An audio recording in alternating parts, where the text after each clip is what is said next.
In the autumn of 1066, England stood on the edge of monumental change. On the 14th of October, near a place called Hastings, two armies met in battle, and by the end of the day, the Anglo-Saxon era was over. William, Duke of Normandy, had laid claim to the English throne after the death of Edward the Confessor. When Harold Godwinson was crowned instead, William launched a daring invasion, crossing the English Channel with thousands of troops. The result was one of the most famous military engagements in English history, the Battle of Hastings. King Harold's army fought bravely, but a fatal arrow, famously said to have struck Harold in the eye, ended both the battle and his reign. William emerged victorious and was crowned King of England on Christmas Day in Westminster Abbey. But William wasn't just interested in ruling, he sought to transform. The Norman Conquest brought a sweeping reorganization of English society.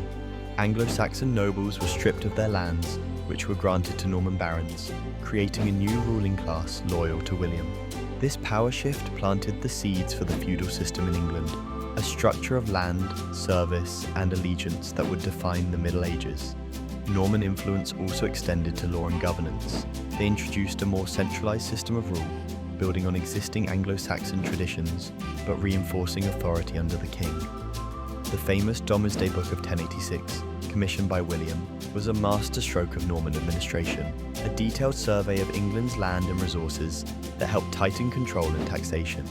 Architecture became a visible symbol of the new order.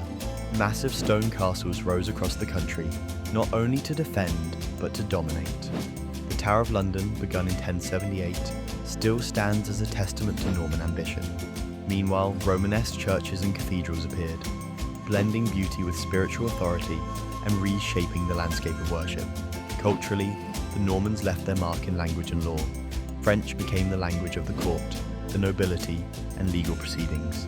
Over time, French vocabulary mingled with Old English to form the basis of modern English, a legacy that lives on in our everyday speech, especially in words related to law, food, and governance. The impact of the Norman Conquest is hard to overstate. It wasn't simply the arrival of a new king, it was the beginning of a new England. An England more connected to continental Europe. An England with centralized rule, stronger institutions, and a legacy of architecture and law that would shape its destiny, and eventually, that of the wider world.